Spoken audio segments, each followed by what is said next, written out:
Boa noite. Boa noite. Com gols dos zagueiros Thiago Silva e Davi Luiz, o Brasil derrota a Colômbia e passa para a semifinal. Terça-feira, em Belo Horizonte, a seleção vai enfrentar a Alemanha, que passou pela França. Na Vila Madalena, quase 1000 policiais acompanham uma multidão reunida para assistir o jogo. PM e Prefeitura montam um esquema para evitar tumultos e esvaziar o bairro para a limpeza no início da madrugada.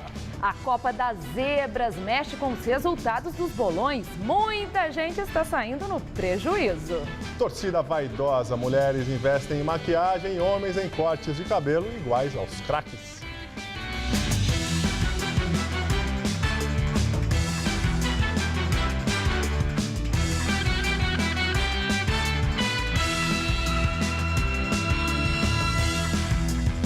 E o Jornal da Gazeta começa, é claro, direto com as notícias da Copa do Mundo, com Gabriel Cruz e Celso Cardoso. O Brasil está na semifinal da Copa do Mundo. A seleção venceu agora há pouco a Colômbia por 2-1 no estádio Castelão, em Fortaleza. Celso Cardoso, dessa vez um pouquinho mais tranquilo, né? Boa noite.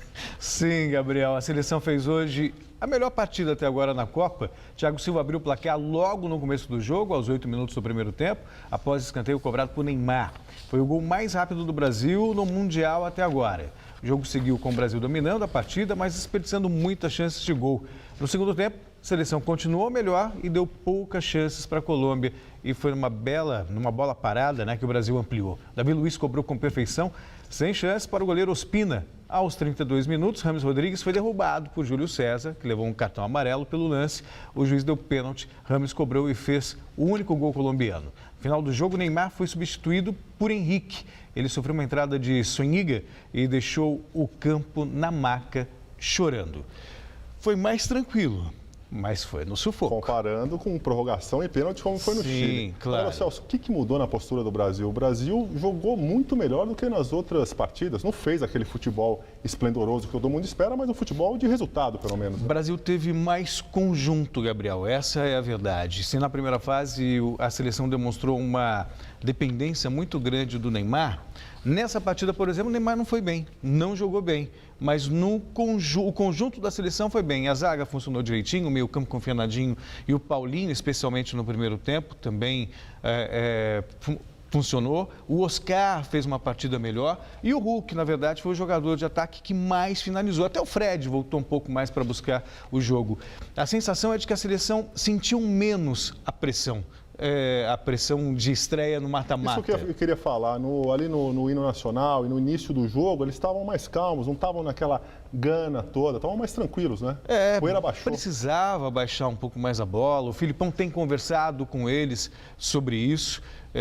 E a própria presença da psicóloga durante a semana, ou seja, foi uma semana tumultuada, mas aí a gente vê que o Luiz Felipe Scolari, ao conversar com aqueles jornalistas, ele queria mesmo era chamar atenção para ele e tirar um pouco o foco dos jogadores. Foi uma seleção melhor hoje. Agora que vem a Alemanha nas semifinais, mas o Brasil cumpriu seu papel. Imaginava um jogo difícil, mas como aconteceu, mais tranquilo do que foi contra o Chile. Pelo menos sofremos só nos últimos 15 minutos. Ufa! E a torcida foi a loucura no Vale do Anhangabaú, aqui em São Paulo. A repórter Sabrina Pires está lá na FanFest e tem mais informações. Celso, Gabriel, agora depois do finalzinho bastante tenso, agora todo mundo bastante feliz, eufórico. A FanFest aqui no Vale do Anhangabaú, no centro de São Paulo. Continua por aqui a festa, 25 mil pessoas do lado de dentro desse espaço realizado aqui pela FIFA. No palco, neste momento, Arnaldo Antunes. Mas muita gente já saiu ali da festa, está por aqui nas ruas. Olha só a felicidade desse povo com o Brasil indo para a semifinal na Copa do Mundo e jogando em casa. Para receber toda essa gente, a polícia reforçou seu efetivo por aqui, não revelou o número de policiais, mas tem muito PM por aqui, também guardas civis metropolitanos, muita gente da CT bloqueando a região. Também foi aumentada a estrutura da festa, com mais postos médicos e também mais barracas para comida e alimentação.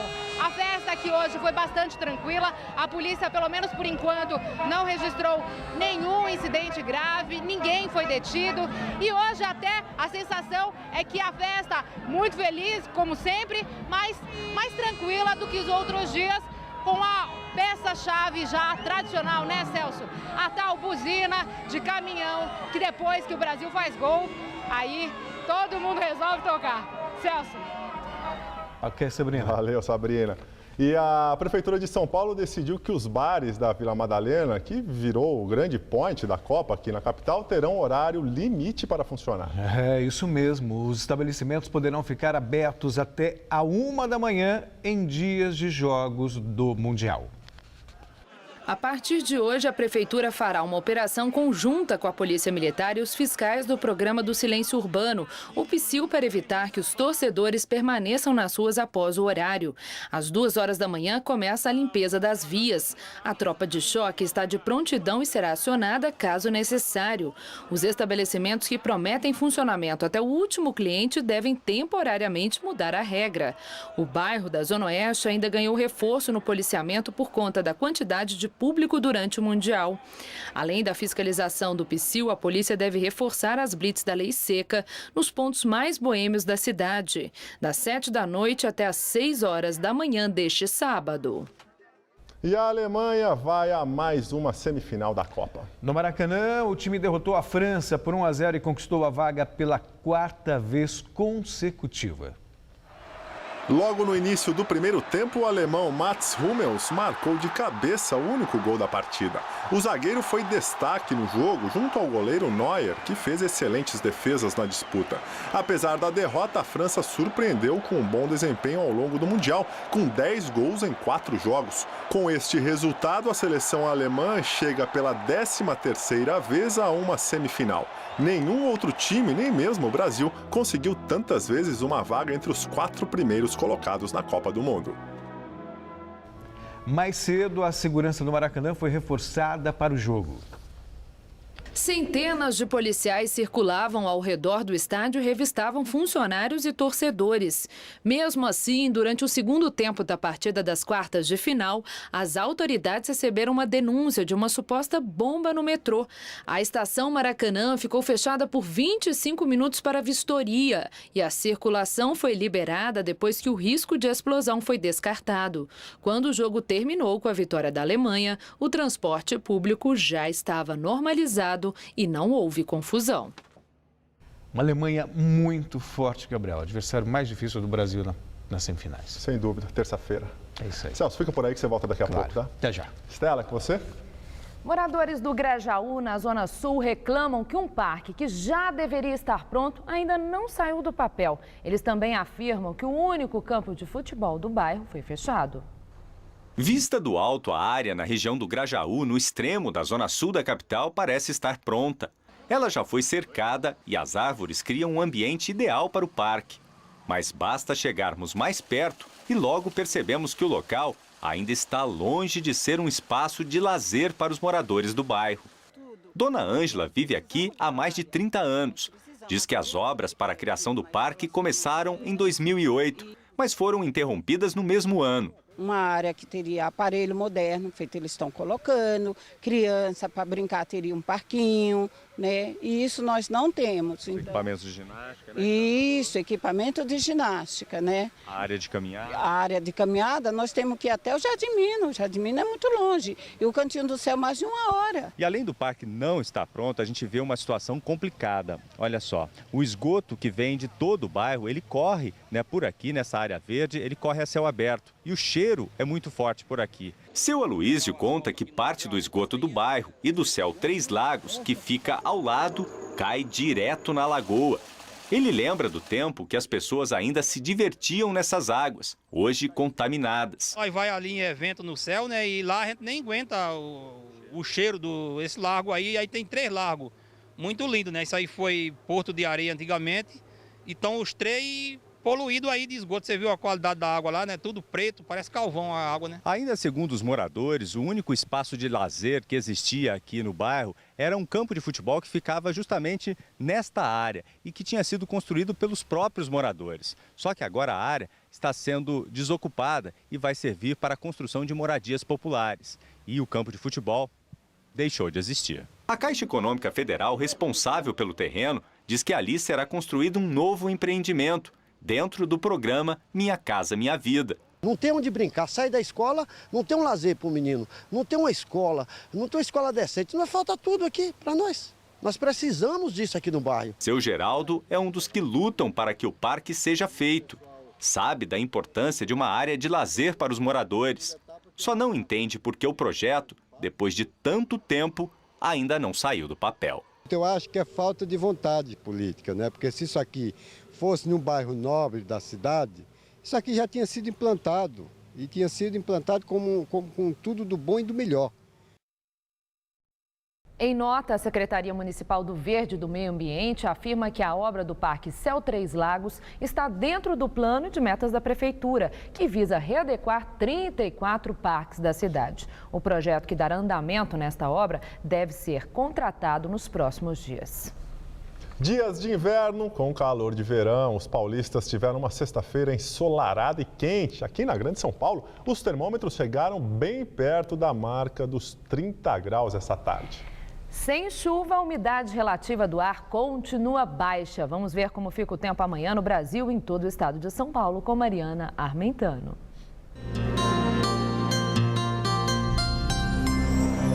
Os meteorologistas preveem muita chuva no Rio Grande do Sul amanhã.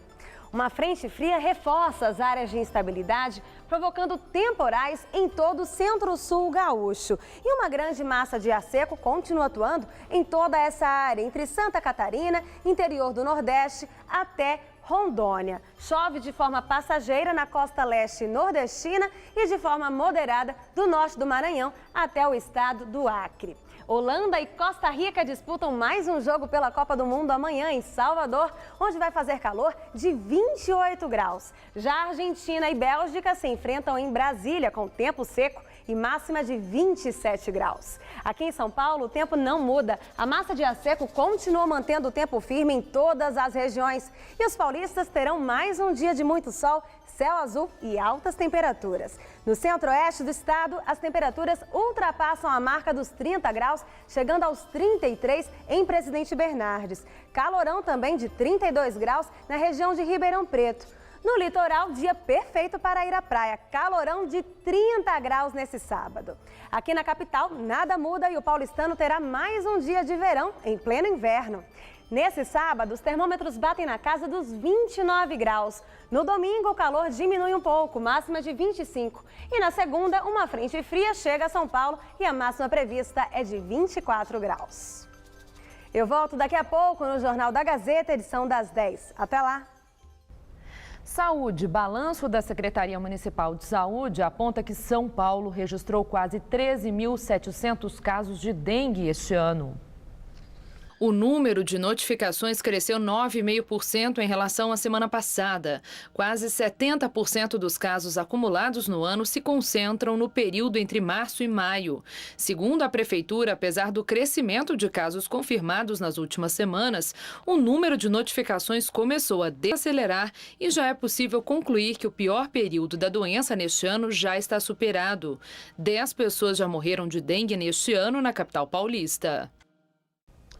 Bombeiros retiram o corpo de mais uma vítima de desabamento de viaduto em Belo Horizonte. Equipes de resgate encontraram o corpo de Charles Frederico do Nascimento, de 25 anos, durante esta madrugada. Ele estava preso nas ferragens de um carro esmagado pela estrutura que desabou. Mais 2 caminhões sem ocupantes e um micro-ônibus foram atingidos. A primeira vítima localizada pelo resgate foi a motorista do coletivo, Rana Cristina dos Santos, de 24 anos. Outras 22 pessoas ficaram feridas no acidente. O viaduto que saía da rua Olímpio Mourão e passava sobre a Avenida Pedro I estava em construção. As causas do acidente ainda estão sendo investigadas. Uma profissão que resiste ao tempo e ao avanço da informática. Dora Elvira trabalha há 46 anos usando a letra para preencher certificados e marcar as lembranças e conquistas. Uma caligrafa que é cara de São Paulo.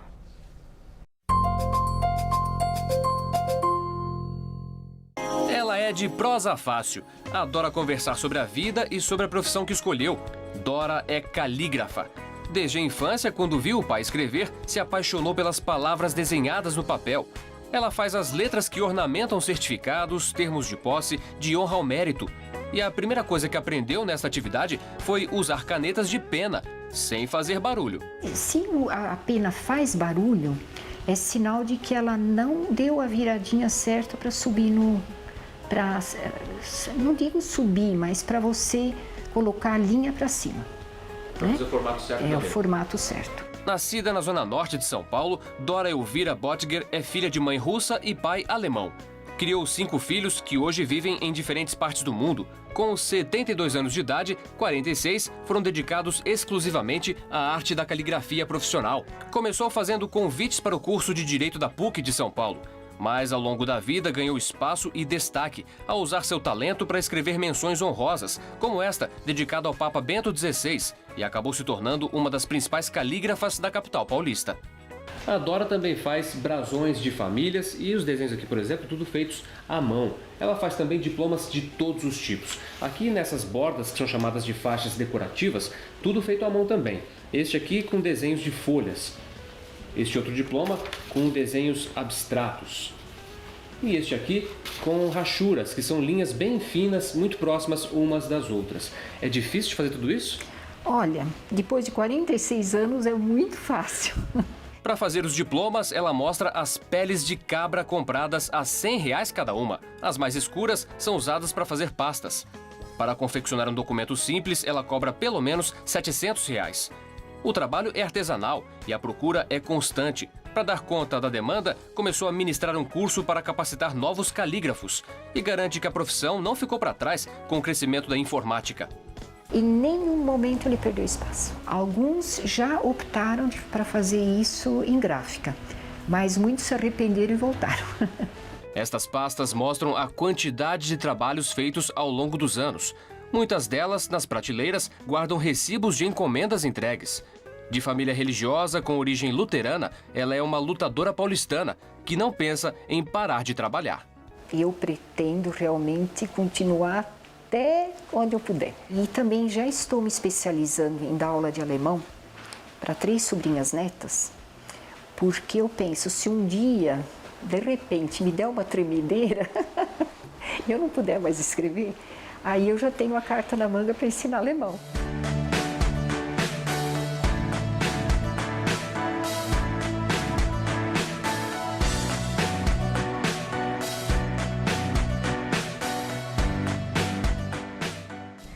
Em encerramento de série de inaugurações pelo Brasil, a presidente Dilma Rousseff afirma que quem fez continuará fazendo. Dilma esteve em Porto Alegre para a inauguração de um hospital. Na cerimônia, deputados e outros políticos marcaram presença ao lado da presidente, como o governador Tarso Genro, que é candidato à reeleição pelo PT. No discurso, Dilma falou sobre continuar fazendo obras para a melhoria do país. É algo que demonstra para o Brasil que é possível e pode ser feito. E quem fez, continuará fazendo. Hoje foi o último dia antes da entrada em vigor da norma que proíbe a presença de candidatos em inaugurações. Nas últimas semanas, Dilma fez uma maratona de inaugurações de obras públicas pelo país. A presidente foi homenageada por vereadores e, ao final de seu discurso, afirmou que o dia era de torcer e sofrer pela seleção brasileira. Ela ainda falou sobre as previsões negativas sobre o Mundial. Derrotamos os pessimistas que disseram que não havia a possibilidade, menor que seja, de dar certo a Copa do Mundo. Receita Federal vai abrir na terça-feira, dia 8, a consulta ao segundo lote de restituições do Imposto de Renda 2014. As consultas vão poder ser feitas a partir das 9 da manhã no site da Receita, no Receita Fone ou via aplicativo para smartphones ou tablets. Segundo o órgão, mais de 1 milhão de contribuintes receberão a restituição neste lote, que totaliza mais de 1 bilhão e 600 milhões de reais. O dinheiro será depositado no próximo dia 15. A Assembleia Legislativa de São Paulo aprova projeto de lei que obriga as empresas de transporte urbano a manterem, no mínimo, um vagão em cada composição para uso exclusivo das mulheres em trens e metrôs. Menores de idade vão poder usar o chamado vagão rosa se estiverem acompanhados de mulheres. O objetivo é evitar casos de assédio registrados principalmente nos horários de pico. O texto ainda precisa ser sancionado pelo governador. E os deputados aprovaram também a instalação de detectores de metais nos presídios e a proibição da revista íntima dos visitantes. O projeto também será encaminhado para análise de Geraldo Alckmin. A Assembleia Legislativa de São Paulo aprova projeto de lei que proíbe o uso de máscaras durante protestos. De acordo com o texto, fica proibido o uso de qualquer objeto que esconda o rosto ou dificulte e impeça a identificação da pessoa durante protesto. O projeto ainda proíbe o porte de objetos pontiagudos, tacos, bastões, pedras e armamentos que possam lesionar pessoas e danificar patrimônio público ou privado. No entanto, o texto não diz quais seriam as punições aplicadas a quem infringir a norma durante as manifestações. O texto aprovado tem como objetivo inibir atos de vandalismo e agora segue para a sanção do governador Geraldo Alckmin. E agora o segundo tempo do esporte com Estela Gontijo e Celso Cardoso. E como acontece em todo dia de jogo da seleção brasileira, as empresas dispensaram mais cedo seus funcionários, né, Celso? E apesar do horário de rush ter sido transferido para 1 da tarde, não houve confusão no trânsito. O expediente acabou mais cedo e o pessoal saiu correndo para ver o jogo. Cada um com o seu jeito para fazer o mesmo programa. Eu vou ver no cinema. Estou indo para casa porque 2 filhos recém-nascidos, quase gêmeos praticamente. Então é mais por necessidade, senão eu estaria indo para o bar, com certeza. O trânsito nem parecia de sexta-feira em São Paulo. Avenidas tranquilas e motoristas andando na velocidade máxima permitida. Dessa vez, não teve congestionamento para atrasar a vida de torcedores, como aconteceu nas primeiras partidas do Brasil na Copa. Hoje eu acho que está um pouco melhor que as semanas anteriores. O Vale do Anhangabaú na FanFest foi o endereço escolhido por muita gente, aliás, como já virou tradição desde o início do Mundial. Em dia de jogo do Brasil, o público médio que vem aqui para tentar entrar na FanFest é de 40 mil pessoas, mas são permitidas apenas 25 mil pessoas lá dentro por questão de segurança. Só que como muita gente vem e não pode entrar 1h30, 1 hora antes do jogo, olha só o que aconteceu hoje. Eles chamaram até a tropa de choque para garantir que ninguém vai entrar, porque olha só, lotação esgotada, ninguém mais pode entrar. A gente é brasileiro, sempre cabe mais um. Mas os colombianos também foram barrados. Julian reclama que chegou 1h30 antes da partida e não pôde entrar. Ficou sem saber o que fazer. Não sei o que fazer. Teve até um porta-voz do evento com o megafone avisando que por questões de segurança, ninguém mais entraria. A FanFest bloqueada frustrou os irmãos Matheus e Gabriele. Ficou triste? Fiquei. Queria ver? Queria muito. Queria entrar? Sim. Por que você resolveu trazer eles aqui hoje? Porque no outro jogo que passou, eu vim, eu achei que estava muito legal, estava bem organizado. Aí resolvi trazer eles hoje, só que eles saíram um pouco mais tarde, não deu, lotou. Muita gente acabou indo embora, mas outros ficaram mesmo do lado de fora. Nós é brasileiros, que vai da mesma forma. O importante é a gente tá bagunçando e dar força pro Brasil. Força tem, pelo menos no samba.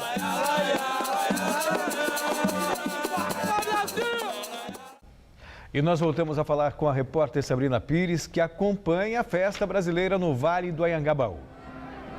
Celso, agora todo mundo mais tranquilo com a vitória, hora de celebrar ainda mais sexta-feira à noite. A FanFest continua aqui, tudo muito tranquilo, o policiamento permanece bastante ostensivo na região. No palco temos agora a apresentação de Arnaldo Antunes.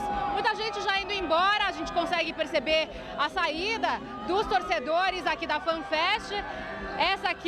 Esse aqui é o viaduto do Chá. A gente sabe que muita gente aproveita para ir para a Vila Madalena e por lá há já um esquema todo especial para receber os torcedores São mais de 1000 policiais que vão revistar as pessoas que forem aos bares nesta noite, e a 1h da manhã haverá uma espécie de toque de recolher, um pedido dos policiais aos torcedores para que eles sigam para casa, e os bares vão ter de fechar as portas, até porque a polícia diz que isso é lei. Isso porque para garantir o sossego dos moradores da Vila Madalena. Há também uma série de bloqueios na região, os carros nem têm onde estacionar, portanto, quem ainda pensa em ir para lá, o melhor é usar o transporte coletivo, e ainda haverá muitas equipes de fiscalização da prefeitura para fiscalizar ambulantes, a venda de bebidas alcoólicas e também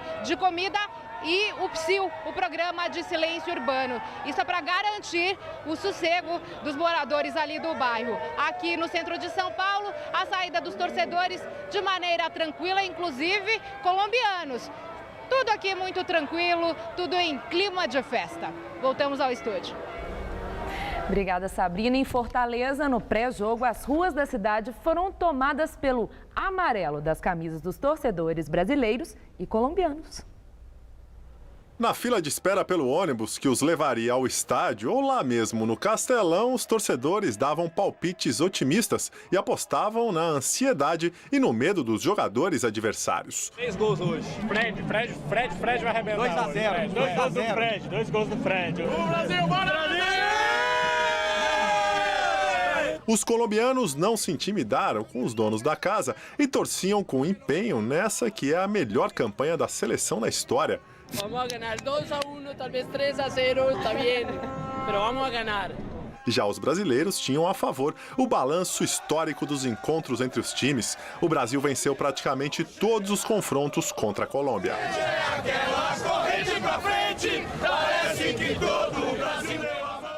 E os colombianos invadiram os bares e as ruas de São Paulo para assistir ao jogo do Brasil. Entre os estrangeiros, eles são a 4ª nacionalidade mais presente na capital paulista durante a Copa. As placas de rua de São Paulo já previam o cruzamento entre Brasil e Colômbia. E hoje, os colombianos tomaram os bares da cidade. O bairro de Pinheiros foi o mais visitado por eles. Neste restaurante colombiano, a torcida, claro, é toda dos nossos adversários. Em termos de quantidade aqui em São Paulo, eles só perdem para Argentina, Chile e Uruguai. É um mar vermelho e amarelo que chama a atenção. A dona do bar é colombiana e nunca tinha recebido tantos compatriotas. Sempre curti as copas com os brasileiros e este é o primeiro ano que tenho a oportunidade de estar com todos os colombianos. Estou muito emocionada por recebê-los em minha casa. E no jogo Brasil e Colômbia, como fica o coração? Totalmente dividido. Ela foi a única com o coração dividido por aqui. A expectativa é que ganemos. Eu creio que o jogo Brasil-Colômbia é Colômbia 2, Brasil 1. Um jogo tenso era a expectativa do Andrés. Hoje, com certeza, o jogo mais importante da história no futebol colombiano, né? Ele até já pensava em uma possível derrota da Colômbia. Se perder, com certeza vamos torcer por Brasil. No Instituto Alemão Goethe, todos os jogos são transmitidos e os gringos lotam o espaço. Antes do jogo do Brasil, todos acompanharam a vitória da Alemanha sobre a França. Os colombianos também estavam por aqui, na camisa Unidos por um País. Vai ser um jogaço, os dois times acho que tem jogo parecido, similar. Acho que os dois vão para cima, tentar fazer o gol. Eu acho que vai ter bastante gol nesse jogo, tomara que tenha. Jogo difícil, pero Colômbia tem muito bons jogadores, então esperamos ganhar. Na Rua dos Pinheiros, eles invadiram a calçada e dividiram espaço com os brasileiros. E haja batucada tupiniquim. O Brasil vai ser campeão! Com o brasileiro é assim, não importa o resultado do jogo, basta terminar com irreverência e samba.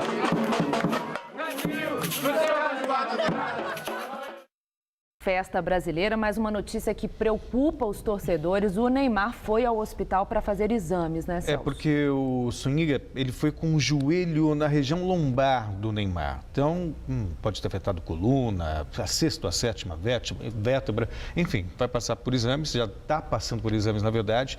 A assessoria de imprensa da CBF não revelou o local, o hospital onde está o Neymar, mas vai ser avaliado e é dúvida, né, para a partida contra a Alemanha na próxima terça-feira pelas semifinais. Agora, em relação ao cartão amarelo, Thiago Silva está fora da próxima partida contra a Alemanha. Está fora, porque como funciona na Copa do Mundo? Os cartões são zerados nas semifinais. Então, o Thiago Silva, ele estava pendurado e ele recebeu um cartão hoje. Então, aliás, um cartão infantil, né? Foi tirar uma bola do goleiro, desnecessário. Mas, enfim, ele recebeu o cartão amarelo, como ele já tinha um, ele não pode jogar contra a Alemanha, e aí fica a expectativa para a entrada do Dante no lugar do Thiago Silva, ele que é o capitão do time, né? Então fica também a expectativa para o Davi Luiz assumir a tarja de capitão. Deve assumir, agora, né? Pela atitude dele. Não tem o Thiago Silva, que vem muito bem na zaga. E, de repente, não tem também o Neymar, né? Então, é torcer para que nada de mais grave seja constatado no exame do Neymar, para que ele possa ter condições de jogo contra a Alemanha. Veja só o Neymar. Ele tinha um problema no joelho direito, estava sofrendo com dores no joelho, da coxa esquerda, e agora vem essa entrada um pouco mais firme na região lombar. Agora, Celso, a sua avaliação do jogo que você viu da Alemanha com a França e o jogo do Brasil contra a Colômbia para a semifinal, o que o Brasil deve fazer para enfrentar a Alemanha? Continuar evoluindo. Quer dizer, hoje sim nós vimos uma evolução da seleção brasileira. A seleção brasileira não fez uma primeira fase boa. Contra o Chile foi o pior jogo da Copa e contra a Colômbia a melhor partida do Mundial. Com a Alemanha precisa de um grau a mais. Com certeza. E essa Copa do Mundo está sendo considerada a Copa das Zebras. As principais seleções já foram embora e times com pouca tradição estão com toda a força. Só que tem tanta inconstância nos resultados, ou melhor, essa inconstância nos resultados tem prejudicado os palpites de quem está participando dos bolões. Em dia de jogo do Brasil, funcionários praticamente uniformizados com a camisa da nossa seleção. Esta empresa está toda enfeitada no clima da Copa. Aqui, 20 pessoas participaram do bolão. Cada uma deu R$20. O analista financeiro Thiago é quem organiza os bolões da firma. E não é só futebol. É ele também que reúne o grupo para o jogo da Mega Sena da Virada. Mas agora na Copa, todas as atenções estão mesmo voltadas para os resultados das partidas. Cada fase teve um peso, né? Então a pontuação ela vai aumentando conforme as fases vão se passando. Agora já nessa reta final está bem aparelhado. Então entre o primeiro e o sexto a pontuação está bem próxima uma do outro. E quem lidera o ranking dos palpites por aqui é a Liv, que participa pela primeira vez de um bolão. Sorte de iniciante. Corintiana, ela confessa que não costuma acompanhar futebol, mas nesta Copa, os chutes da analista estão bem certeiros. Nada de ficar analisando, fazendo pesquisa, essas coisas, foi tudo na sorte mesmo. E a Copa do Mundo aqui no Brasil está com a zebra dentro e fora dos gramados. Isso porque entre os apostadores que estão participando dos bolões, quase ninguém apostou que a Costa Rica sairia viva do grupo da morte e chegaria às quartas de final. O analista comercial Eduardo é a prova de que a maioria das pessoas acreditava que as seleções mais tradicionais dariam mais trabalho aos adversários. E agora, ele é o último colocado no bolão com 13 pessoas. Semifinal, eu creio que ia ser Espanha, Alemanha, Brasil e Argentina. E no final, Brasil e Argentina. Gustavo também não pensou que a Costa Rica, que estava no grupo com Uruguai, Inglaterra e Itália, fosse escapar das derrotas para essas grandes seleções. A Costa Rica vem fazendo história na Copa e história nos bolões também, né? Acabou com muito bolão de muita gente. O publicitário Leandro é quem mais tem acertado os palpites entre os colegas e lidera esse bolão. E ele confessa que não estudou as seleções antes de confirmar os resultados. Foi mais pelo gosto, né? Eu gosto muito da Bélgica, dos Estados Unidos e essas seleções passaram para a segunda fase. Brasil campeão, tá? E aí eu coloquei a Argentina para fazer a final desejada por todos os brasileiros. E o comércio ilegal de ingressos da FIFA continua sob investigação da polícia. Investigadores do Rio de Janeiro afirmam ter identificado um funcionário da entidade que estaria envolvido no esquema. A FIFA garantiu que vai tomar as medidas necessárias caso a violação se confirme e afirmou que nos próximos jogos, os ingressos que forem apreendidos serão colocados no site para venda oficial. Sobre as prisões efetuadas no início da semana, a entidade disse que está ajudando nas investigações e negou que o nigeriano Mohamedou Lamine Fofana, considerado chefe da quadrilha, seja credenciado da organização. Segundo a polícia, o esquema funcionou durante 4 Copas do Mundo. E apenas no Brasil deveria render mais de 200 milhões de reais ao grupo. Mais de 100 dos ingressos apreendidos pertenciam ao filho do vice-presidente da FIFA, o argentino Humberto Mário, que em depoimento à polícia disse ter agido de boa fé. Ele afirma ter comprado um pacote de ingressos e revendido pelo preço de custo a um amigo. O Humberto Grondona nega ter participado do esquema de desvio de ingressos e alega que não teve mais controle das entradas depois que as vendeu. E olha, Celso, o verde e amarelo voltou com tudo. E a moda da Copa vai muito além de camisetas, viu? Tanto as mulheres quanto os homens inovaram este ano no quesito beleza para o Mundial de Futebol. Olá, olá! Em dia de jogo do Brasil, eles somem da prateleira. São os esmaltes verdes, amarelos e azuis. Isso porque a nova moda das torcedoras é decorar as unhas para torcer no Mundial. Neste salão, na Zona Sul, a Karen é sempre uma das primeiras a chegar. Dia de jogo do Brasil, pode ter certeza que o horário da Karen já está marcado na manicure. Que horas você marcou aqui hoje? Hoje às 10h30. E o jogo 5 da tarde? Pois é, a gente tem que se preparar logo de cedo, né? E toda vez você faz alguma coisa diferente em dia de jogo? Cada jogo a gente inventa uma coisa diferente. O que vai ser hoje? Hoje tá por conta da Maíra. Maíra, qual que vai ser hoje a decoração? A bandeira do Brasil. Bandeira do Brasil, quanto tempo demora mais ou menos para fazer? Umas meia hora. A Maíra conta que as manicures fizeram um curso especial de decoração de unhas para a Copa.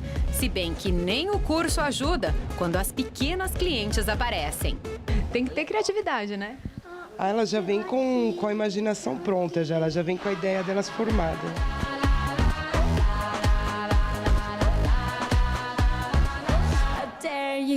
E do outro lado da torcida, o lado masculino, os homens não deixam barato não. Na falta da unha decorada, a curtição nessa Copa do Mundo é radicalizar no corte de cabelo. No flow, por onde a gente passa é show, fechou. Para os jovens torcedores é uma festa. O Gustavo apostou no Hexa. E o Igor, além dos desenhos, quis um penteado todo colorido para complementar o visual. A camisa do Brasil todo mundo tem, mas esse cabelo aí acho que não, né? Não. O que você achou? Achei legal. Michel tem o salão na Zona Leste há 11 anos. Criatividade é o que não pode acabar, porque os pedidos estão cada vez mais variados. O que os jogadores fazem, os clientes também estão querendo fazer, né? Se eles pintar de loiro, tá loiro, pintar vermelho, vermelho. Nessa brincadeira, vale homenagear jogadores de outras seleções. O Gerry imitou o corte do Cristiano Ronaldo, craque de Portugal, de um lado, e do outro fez o palco do Mundial. Vale tudo. Resolveu dar uma pintadinha aqui também, um degradê? Pintadinha da cor do Brasil, né? Pra torcer com o pé aí e nós ganhar. País do futebol ligou, a técnico sambou, tocou Neymar, é gol. Isso mesmo. Gostou? Diferente. Segunda de volta, só faltam 2 degraus, como diz aí o Filipão. É isso aí, 2 passos. 2 passos. Muito obrigada, Celso. Boa noite. E é com você, Gabriel. E agora vamos ao comentário de cultura com César Diop. A Copa do Mundo não tem atrapalhado a agenda cultural paulista. Concertos, estreias, teatrais e exposições têm acontecido normalmente. Também não mexeu com o Festival de Inverno de Campos do Jordão, tradição de 45 anos, que começa amanhã. Até 3 de agosto, o mais importante festival de música erudita da América Latina apresentará 27 concertos e muitas masterclasses para os 145 alunos bolsistas brasileiros e do exterior. Para a abertura, foi programado um concerto da OSESP no auditório Cláudio Santoro, com seus coros e solistas convidados sob regência de Marinha Alsop. Eles apresentam a 9ª Sinfonia de Beethoven. Durante o festival, desfilarão pelo auditório e outros palcos orquestras brasileiras dirigidas pelo costarriquenho Giancarlo Guerreiro e por vários brasileiros, entre os quais Roberto Minchuk e John Nashlin. Entre os solistas principais, o pianista brasileiro Arnaldo Cohen, o russo Kirill Gerstein e o trompista alemão Stefan Dor. Durante o festival serão executadas obras da compositora convidada, a jovem inglesa Anna Klein. Tanto ela quanto a maioria de regentes e solistas darão aulas aos bolsistas. A programação completa está no site do festival. E o Museu de Arte Moderna de São Paulo abriu essa semana 2 exposições em homenagem a Abraham Palatinic, que aos 86 anos continua sendo o grande mago da arte cinética no Brasil. Essa corrente, importante entre os anos 60 e 80 e hoje muito valorizada nos leilões internacionais, explora efeitos visuais por meio de movimentos físicos e ilusão de ótica. As 2 mostras têm curadoria de Felipe Scovino e Peter Chabes. Na grande sala do MAM, a mostra Palatinic, a reinvenção da pintura, é a maior retrospectiva já realizada sobre a obra do artista. São 97 trabalhos sobre suportes variados. Na sala Paulo Figueiredo, os curadores escolheram obras do acervo do museu de 26 artistas cuja arte tem familiaridade com a de Palatinic. Boa noite. A seguir, nos Estados Unidos, furacão Arthur provoca estragos. E o naufrágio do Costa Concórdia. São divulgadas as primeiras imagens de partes submersas da embarcação. Vamos agora à entrevista do dia com Maria Lídia Flandoli. A cada dia se amplia o debate sobre o enfrentamento da crise da Universidade de São Paulo. Para falar sobre as variáveis e possível saída para essa complexa crise, hoje recebemos José Arthur Gianotti, professor emérito de Filosofia da USP. Muito obrigada, professor, por estar conosco. Professor, o senhor já disse que a crise da USP é muito maior que o seu déficit. Se o fulcro da questão não é o problema de verba, qual nó ser desatado? Veja bem, a política educacional dos últimos tempos foi basicamente um pedido de mais verbas para a educação. Ora, esse não é apenas a grande questão. A grande questão é como é que está funcionando a nossa educação. Está funcionando muito mal no ensino fundamental, pior no secundário. E a universidade está absolutamente desintegrada. No caso da USP, vamos falar da USP, ou melhor, das 3 universidades paulistas, ele chega a esse, assim, desarranjo das verbas, significa que a universidade não está se integrando. Um departamento não fala com o outro departamento. O atual reitor estava na reitoria e não via que o professor Rodas estava esculhambando a universidade, fazendo prédios faraônicos e assim por diante. Isto é... É uma questão de gestão? Não, é uma questão de esgotamento de um modelo. Veja bem, houve uns tempos que nós lutamos muito contra o catedrático. Era piramidal, havia uma pessoa... E os assistentes que eram poderiam ser demitidos ad nutum, como se dizia, de imediato. O que aconteceu? Aconteceu que todo mundo virou catedrático. Cada um faz o que quer. Os departamentos, a não ser nos laboratórios, que são obrigados a se reunir, porque os departamentos, em particular das humanas, o professor virou uma espécie de imperador que dá o que quer, que não pensa no aluno, que não pensa na sua pesquisa, não colabora com o outro. Houve casos que eu sei que um professor de filosofia estava querendo falar com um outro professor estrangeiro e ele não sabia que ele estava dando aula no departamento, estava convidado.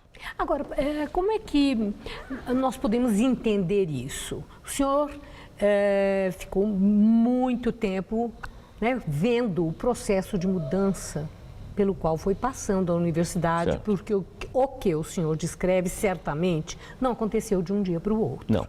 Da mesma forma que a sociedade, que o processo de mudança da sociedade, da interlocução, do poder público com o setor privado, a universidade pública, a autonomia, o financiamento, a gestão. Quer dizer, tudo isso nesse bolo, no processo de mudança da sociedade brasileira. O que acontece na USP é consequência desse fenômeno ou é algo que a gente pode isolar e separar como próprio daquela instituição que teve um esgotamento? Eu diria que a USP é o paroxismo de um processo que mostra que um ciclo da história brasileira se encerrou.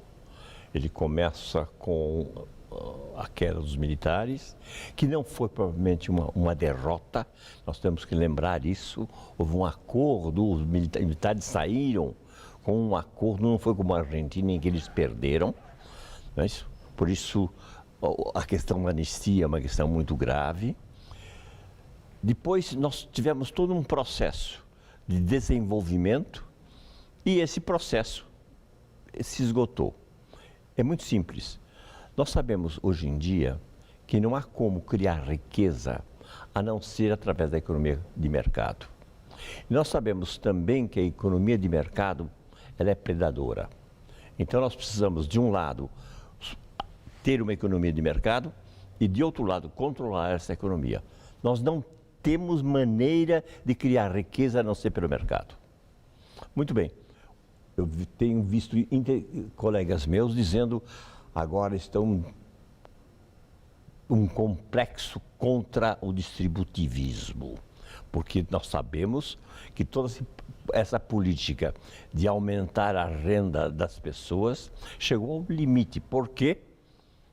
Porque simplesmente nós não estamos gerando riqueza que permita essa distribuição. E, portanto, nós temos que voltar a um processo de criação de riqueza. Nós precisamos proteger a indústria, aumentar a nossa participação no mercado internacional. O que anda bem no Brasil ainda é o agrobusiness, mas o resto está muito ruim. Agora, o senhor, quando faz esse destaque, né, que tem que haver aí uma criação de um novo processo de riqueza para gerar novo processo de distribuição para a redução da desigualdade, a minha indagação, é esse o maior desafio do próximo presidente da República? Eu acho. É isso que ele vai pegar e esse é o nó que ele terá de desatar? Sim, mas ele tem que desatar esse processo, isto é, ele vai ter que fazer uma reforma grande que permita o desenvolvimento econômico, mas ele também tem que desatar uma coisa que se esgotou, que é a burocracia. A burocracia brasileira foi penetrada, foi carunchada e o processo de decisão dificilmente chega até o final. Nós vemos mesmo processos como, veja bem, entre a Bolsa Família e a Minha Casa e Minha Vida, Minha Vida funciona muito melhor do que a Bolsa Família. Por quê? Porque a Caixa tem uma burocracia e uma tradição nesse setor, enquanto os outros setores não têm. Encerrando rapidamente, e a Copa? Está realmente dando tudo certo, a ponto da presidente Dilma já poder aproveitar uma alegria que tem aparecido para traduzir isso em votos? Ou, mesmo dando tudo certo até o final na Copa, Aécio Neves terá condição de continuar mostrando aquilo que o senhor já citou aqui, problemas para o Brasil, ou a Copa esconde tudo isso? Veja bem, a Copa está mostrando que nós somos inventivos, que mesmo com más condições de transporte e assim por diante, nós inventamos as coisas. Está funcionando. Está funcionando. Era de se esperar do povo brasileiro isso. Muito obrigada, professor. Uma boa noite. Boa noite. Nos Estados Unidos, furacão Arthur provoca estragos na Carolina do Norte. O furacão de categoria 2 avança para o nordeste americano a uma velocidade de 30 km por hora.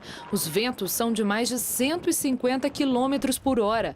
Autoridades locais afirmaram que a combinação entre a ressaca gerada pelo ciclone e a elevação da maré poderá causar inundações em áreas próximas ao litoral. Já no Arizona, uma tempestade de areia atingiu a cidade de Phoenix. Os ventos chegaram a 80 km por hora e derrubaram árvores e postes da rede elétrica.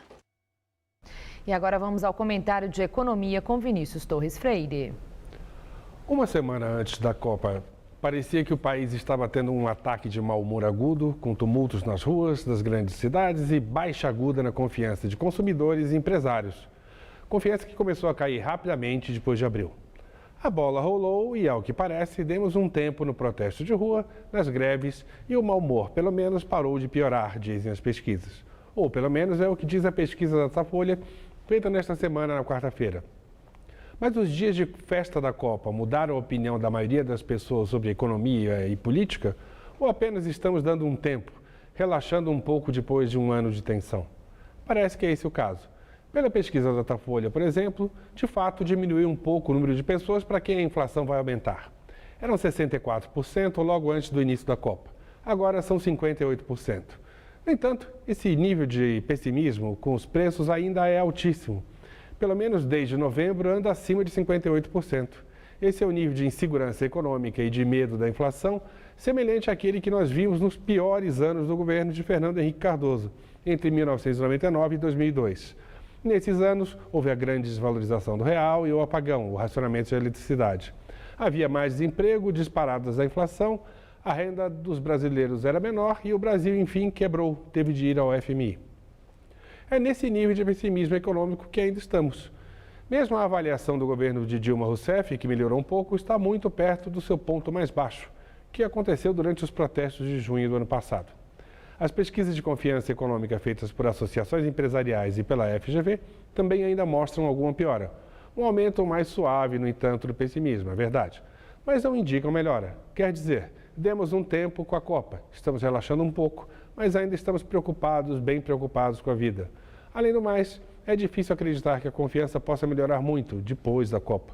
Como a economia deu uma piorada rápida e inesperada entre abril e junho, vai ficar mais visível que o país não cresce nada. O emprego vai ficar mais difícil, a inflação não cai, o crédito cresce cada vez mais devagar. É o cenário de um país que deixou de crescer. Boa noite. Espião alemão é preso suspeito de vazar dados para o governo dos Estados Unidos. Em comunicado, o Ministério Público alemão confirmou a detenção do agente, que tem 31 anos e que trabalhava na inteligência. O porta-voz do governo informou que a chanceler Angela Merkel já entrou em contato com o presidente Barack Obama. Porém, a embaixada americana na Alemanha ainda não comentou o caso. Segundo o jornal alemão Bild, o homem teria trabalhado como agente duplo por 2 anos. Ele teria roubado cerca de 218 documentos confidenciais. Foi preso hoje o ex-editor do extinto tabloide britânico News of the World e ex-assessor de comunicação do primeiro-ministro britânico David Cameron. Após um julgamento de 8 meses, Andy Coulson foi condenado a 18 meses de prisão por estar envolvido no esquema de escutas telefônicas ilegais do jornal que foi fechado em 2011.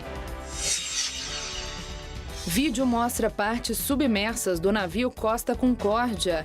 Nas imagens, os mergulhadores aparecem nadando pelos corredores da embarcação e encontram até objetos como livros.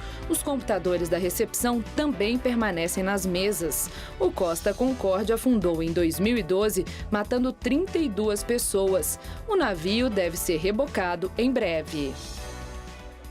E o Jornal da Gazeta fica por aqui. A edição de hoje pode ser vista daqui a pouco no site youtube.com/Jornal da Gazeta. Eu volto no Jornal da Gazeta, edição das 10, com mais notícias. Até já. O Jornal da Gazeta volta amanhã às 19 horas. Uma excelente noite para você. Até lá.